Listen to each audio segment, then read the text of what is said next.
Estimados irmãos em Cristo Jesus, irmãs, que a graça e a paz do Senhor Jesus Cristo seja com todos. Hoje conhecido como o Domingo de Ramos, o domingo que antecede o domingo da ressurreição de Cristo, a Páscoa. Então essa é a semana chamada Santa.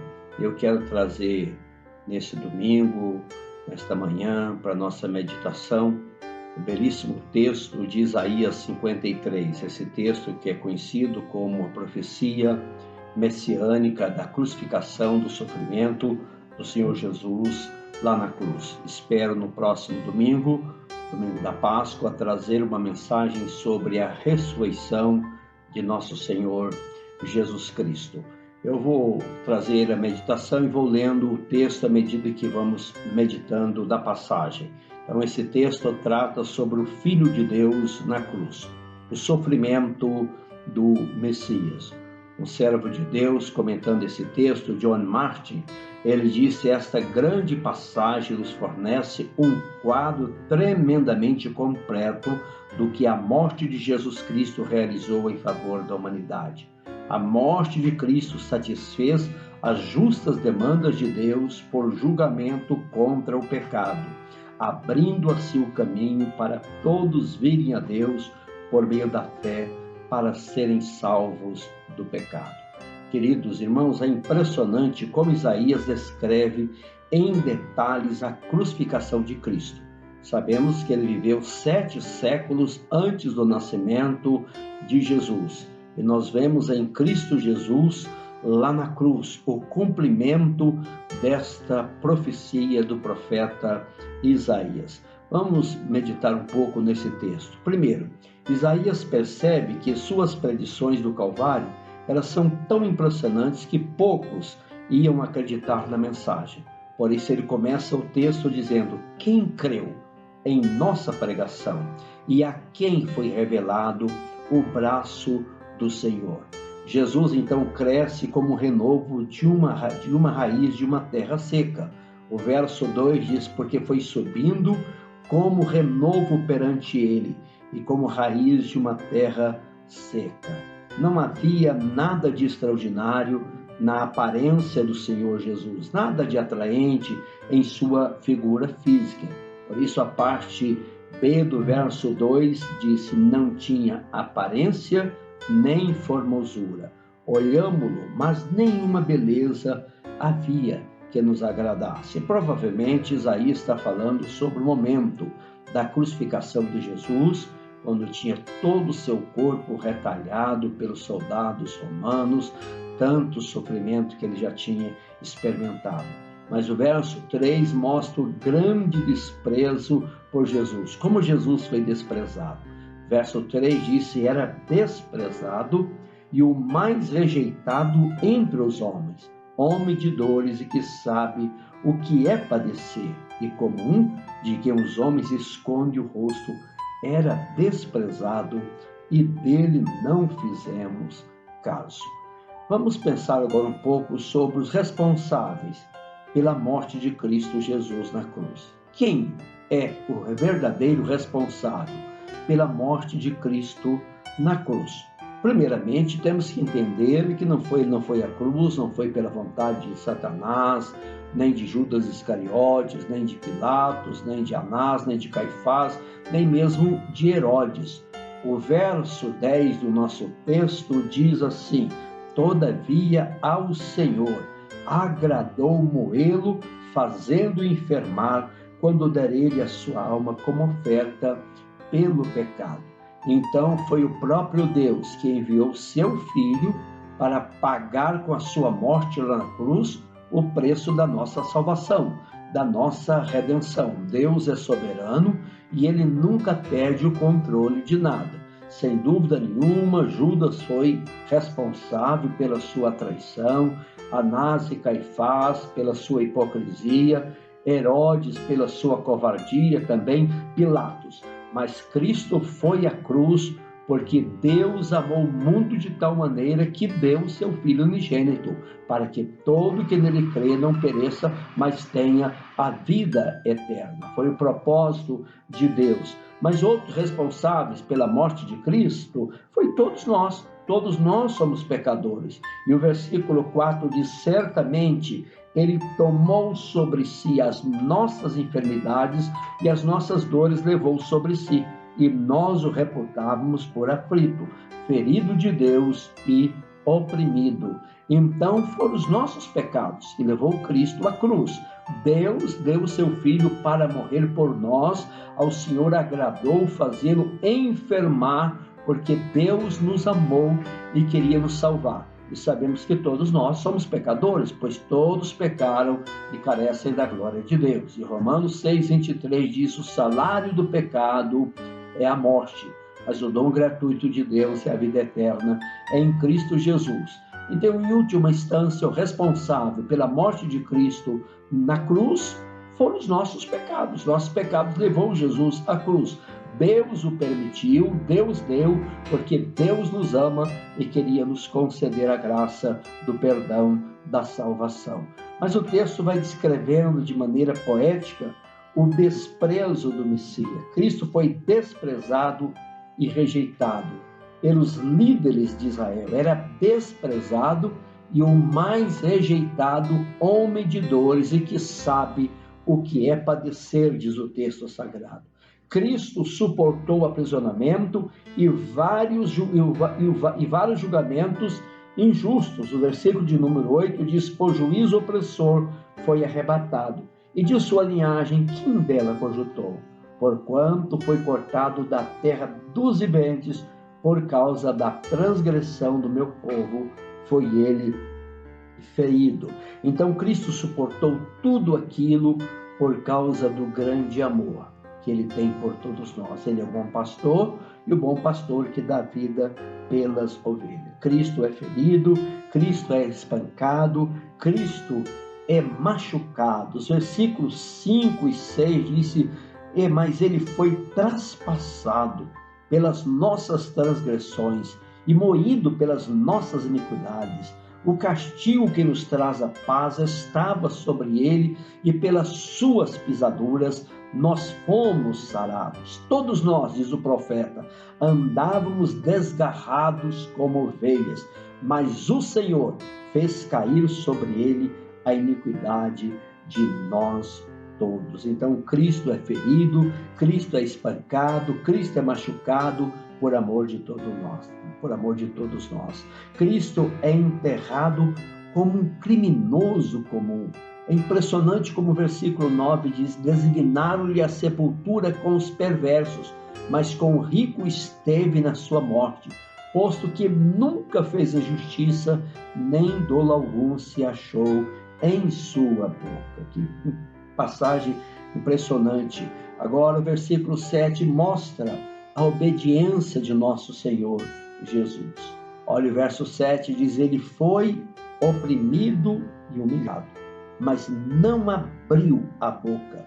Como cordeiro foi levado ao matadouro, e como ovelha muda perante os seus tosqueadores, ele não abriu a sua boca. João Batista já havia dito: eis o Cordeiro de Deus que tira o pecado do mundo. E como então o texto sagrado descreve como uma ovelha muda perante os seus tosqueadores, ele não abriu a sua boca. Mas o texto mostra também os resultados do sacrifício de Jesus na cruz do Calvário. Sem dúvida são vários. Primeiro, sua morte assegura a vida espiritual. Segura a vida espiritual a muitos. O verso número 10 diz: todavia ao Senhor agradou moê-lo, fazendo enfermar, quando der ele a sua alma como oferta pelo pecado. Seus dias se prolongará e a vontade do Senhor prosperará nas suas mãos. Então a morte dele traz esse resultado maravilhoso da salvação, trazendo para nós a segurança, a certeza da salvação. Mas o texto mostra que ele é ressuscitado também, e hoje ele goza o fruto do penoso trabalho da sua alma. O verso 11 diz: ele verá o fruto do penoso trabalho de sua alma. E como foi penoso o trabalho de Cristo lá na cruz. O sofrimento físico, sem dúvida nenhuma, as suas mãos, os seus pés cravados na cruz, a coroa de espinho de zombaria na sua fronte, as chicotadas que ele levou, as pancadas, a dor, e sendo pregado naquela cruz e sendo colocado entre os céus e a terra. O sofrimento físico, sem dúvida nenhuma, foi muito grande, mas o sofrimento moral também.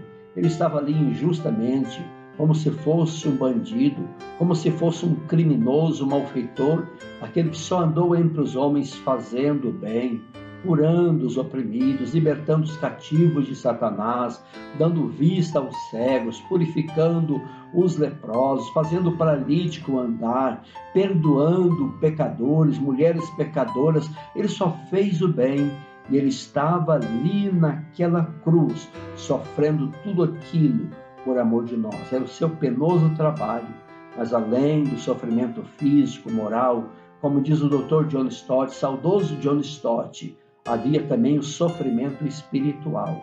Cristo levou sobre o seu corpo na cruz os nossos pecados, as nossas transgressões caíram sobre Jesus, a ponto dele exclamar na cruz, Eloi, Eloi, lama sabachthani, que quer dizer, Deus meu, por que me desamparaste? O pecado da raça humana estava sobre a pessoa de nosso Senhor Jesus, os nossos pecados, mas o texto diz que Deus haveria de prolongar os seus dias e ele veria o fruto do seu penoso trabalho que ele realizou na cruz e a sua alma ficaria satisfeita.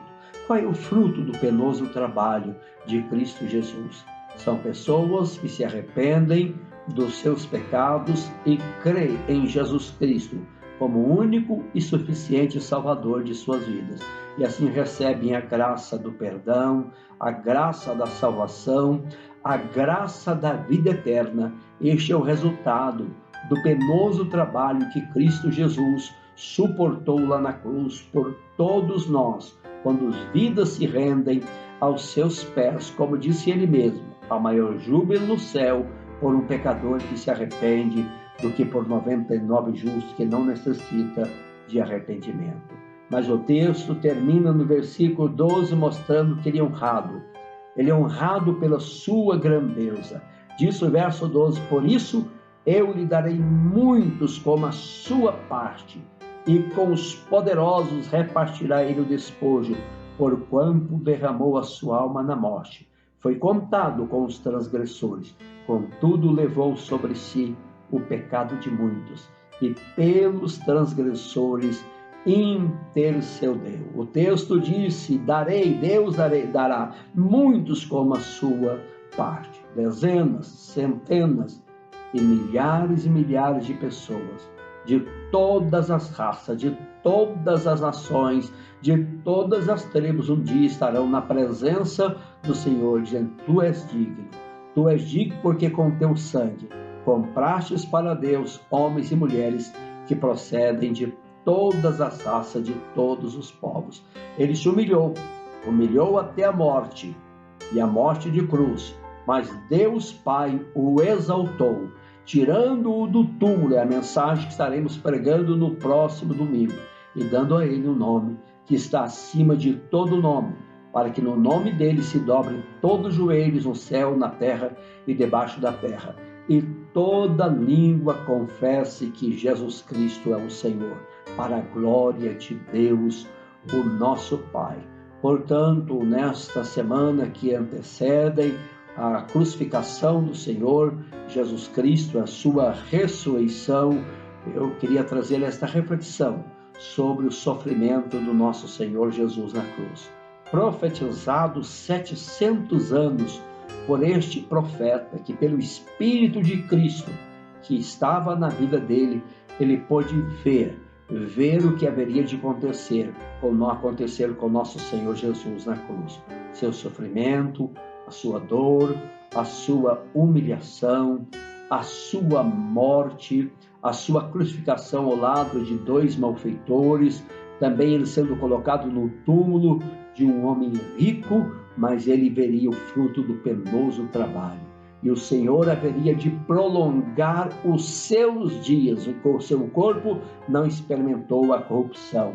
E o texto termina dizendo: por isso eu lhe darei muitos como a sua parte, e com os poderosos repartirá ele despojo. Essa palavra poderoso, provavelmente não está falando de um poderoso financeiramente, é daquele que tem coragem de crer em Cristo, de confessar Jesus Cristo como o único e suficiente Salvador da sua vida, e viver uma vida de obediência a Cristo Jesus, o nosso Senhor. Que Deus possa abençoar, querido irmão, querida irmã, o seu coração diante desses momentos que vivemos difíceis da nossa nação e no mundo. Mas Jesus disse: quando eu for levantado sobre a cruz, atrairei todos a mim mesmo. Acima de qualquer coisa, a nossa fé, a nossa esperança está no Jesus maravilhoso que pagou com a sua própria vida o preço da nossa salvação, da nossa libertação. É nele que nós estamos firmes. E sabemos, conforme diz o apóstolo São Paulo, que nem a morte, nem a vida, nem a altura, nem a profundidade, nem as coisas do presente, nem as coisas do porvir poderá nos separar do amor de Deus que está em Cristo Jesus, o nosso Senhor. Se quando nós éramos ímpios, pecadores, Cristo morreu por nós, muito mais agora, que já fomos salvos, reconciliados, nós seremos salvos pela sua vida. Que Deus nos abençoe. E agora, nesse momento, nós vamos participar da ceia do Senhor. O costume da nossa igreja, todos os domingos, nós participamos da ceia do Senhor. Como fazia a igreja do primeiro século, a igreja primitiva. Eles reuniam no primeiro dia da semana para partir o pão e tomar do cálice. E assim, lembrando da morte do Senhor Jesus na cruz e também da sua ressurreição na esperança gloriosa da sua vinda maravilhosa. Nós vamos orar, quero orar nesse momento, agradecendo a Deus por esse momento, também já abençoando o pão e o cálice que nós temos aqui. Pai gracioso, muito obrigado pelo teu grande amor. Como diz esse belo texto da tua palavra, todavia ao Senhor agradou moê-lo, fazendo enfermar o Senhor Jesus, quando ele dera a sua vida em resgate por muitos. Ó Pai Santo, obrigado por esta graça, por este amor maravilhoso. Jesus, nós te louvamos porque o Senhor pagou também na cruz o preço da nossa bendita e gloriosa salvação. Sabemos que hoje o Senhor contempla o fruto do seu penoso trabalho, o trabalho da sua alma, da sua vida, ali naquela cruz. Mas graças que hoje tantas pessoas têm alcançado o perdão, a salvação. E nós declaramos que a nossa fé, a nossa esperança está no Senhor. Declaramos com teu servo Paulo: nós sabemos em quem nós temos crido e estamos bem certos que o Senhor é poderoso para guardar o nosso tesouro até o dia final, o dia glorioso da tua vinda. Agora, quando estaremos participando da Santa Ceia, eu quero te dar graças pelo pão, que representa o teu corpo, que foi moído por nós na cruz do Calvário. Quero te agradecer por este cálice com suco de uva, que representa o teu precioso sangue, sangue que nos lava e nos purifica de todo pecado. Abençoe cada um dos teus servos que estarão participando neste momento da Santa Ceia, embora, Senhor, ausentes fisicamente, mas nós estamos no mesmo Espírito em Cristo Jesus. E eu sei que o Senhor está com cada um. Abençoe cada um dos teus servos, fortaleça-os, ó Deus, com a tua bendita graça. Dê, ó Deus, a cada um uma semana de bênção, uma semana de paz na tua presença, em nome do Senhor Jesus. Este pão, então, representa o corpo de Jesus, que foi ali moído naquela cruz. A palavra de Deus diz em Mateus 26, que enquanto eles comia a Páscoa, pegou Jesus um pão e abençoando-o partiu e deu aos seus discípulos, dizendo: tomai e comei, isto é o meu corpo que é dado por vós. Disse Jesus: tomai e comei. Isto é o meu corpo, comamos do pão, em nome de Jesus.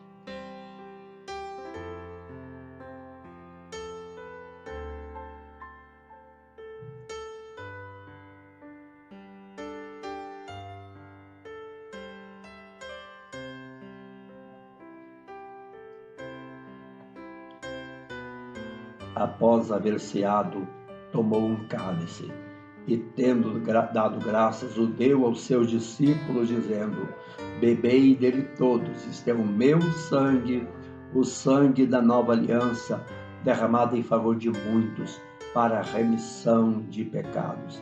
Disse Jesus: tomai e bebei, isto é o meu sangue, bebamos, portanto, do cálice.